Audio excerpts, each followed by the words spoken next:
बिहार के एक सुदूर गांव नरकटिया में हरियाली और खेतों की भरमार थी। वहां का जीवन शांत था, पर उस गांव की एक कहानी थी जिसे हर कोई सुनते ही कांप उठता था। वो कहानी थी आदमखोर किसान की। नरकटिया गांव में एक अकेला किसान रहता था, नाम था भैरो। लंबा, दुबला, गहरी आंखें और हमेशा चुपचाप। किसी से बातचीत ना करता, ना कोई रिश्तेदार, ना कोई दोस्त। गांव वाले कहते थे कि उसकी बीवी और बच्चे सालों पहले अचानक लापता हो गए थे और तभी से भैरो में अजीब बदलाव आ गया था। एक दिन गांव में हड़कंप मच गया। स्कूल से लौटते समय एक बच्चा मुन्ना लापता हो गया। सारा गांव जंगल में खोजने लगा, लेकिन कोई सुराग नहीं मिला।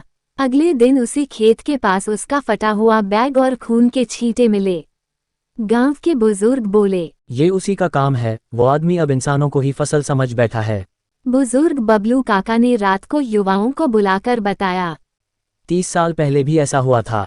हर साल एक एक कर गांव के लोग गायब होते थे, और जब हमने जंगल में जाकर देखा तब भैरों के खेत में कुछ हड्डियां और कपड़े मिले थे। पर तब कोई सबूत नहीं था और पुलिस ने केस बंद कर दिया था। अब हर किसी को भैरों से डर लगने लगा। कोई उसके खेत के पास नहीं जाता। वो दिन में खेत में काम करता और रात को घर में बंद रहता। लेकिन गांव वालों का शक बढ़ता गया। किसी ने कहा, उसके खेत की मिट्टी लाल क्यों है? दूसरा बोला, उसके खेत की फसल इतनी हरी क्यों है जब बाकी के सूख गए? तीसरा बोला, कभी कोई ट्रॉली नहीं देखी उसके खेत से अनाज लाते हुए? रमेश और दीपक, दो निडर नौजवान, तय करते हैं कि वो भैरों की सच्चाई जानकर रहेंगे। एक रात वे उसके खेत में छुप जाते हैं।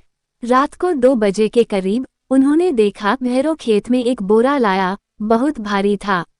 उसने जमीन खोदकर बोरे को वहां दबा दिया। रमेश बोला, यही मौका है, सुबह तक इंतजार करो। सुबह होते ही गांव के लोग खेत में इकट्ठा हो गए। रमेश और दीपक ने बताया कि कहाँ खोदना है।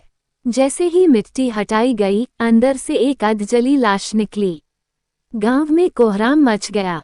पुलिस बुलाई गई। भैरो को घर से पकड़ लिया गया। भैरो को थाने ले जाया गया। पहले वह चुप रहा, फिर अचानक हंसने लगा। तुम लोगों को लगता है मैं पागल हूँ। इंसान ही असली खाद है, मैंने ये खोज किया है। उनकी हड्डियां मेरी फसलें सींचती हैं और मेरी फसल सबसे हरी होती है। पुलिस वाले तक डर गए। पुलिस ने भैरो के सारे खेत की खुदाई करवाई। वहां से कुल 11 इंसानी कंकाल मिले, बच्चों और युवाओं के। ये वे ही थे जो सालों से गायब थे। भैरो को जेल भेज दिया गया, पर उसका वह नशा, वो पागलपन, उसकी बातों ने सबको विचलित कर दिया। गांव के लोग कई महीनों तक सदमे में रहे। भैरो का घर जला दिया गया। उसका खेत बंजर कर दिया गया। अब वहां कोई कुछ नहीं बोता। गांव के बच्चे जब खेलते हैं तो दूर से उस खेत को देखकर कहते, वो देखो, आदमखोर किसान का खेत। कहते हैं भैरो जेल में नहीं मरा। उसने जेल के ही एक साथी को मार डाला और एक रात फरार हो गया। अब भी कभी कभी गांव वाले कहते हैं, रात को उस खेत में कोई काम करता है, कुदाल की आवाज आती है। भैरो के जेल से भागने की खबर जंगल में आग की तरह फैल गई। नरकटिया गांव में एक बार फिर डर फैल गया।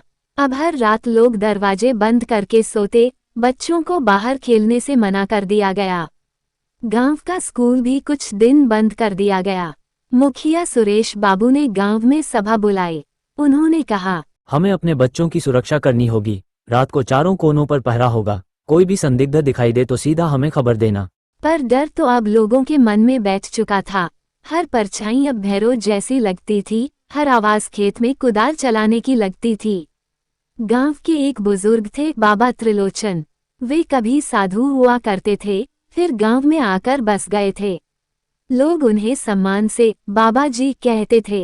एक शाम उन्होंने गांव के मंदिर में सबको बुलाकर कहा, भैरो एक इंसान नहीं रहा, वह अब एक पिशाच बन चुका है। उसका शरीर तो मिट सकता है, पर उसकी आत्मा उस खेत में बसी है।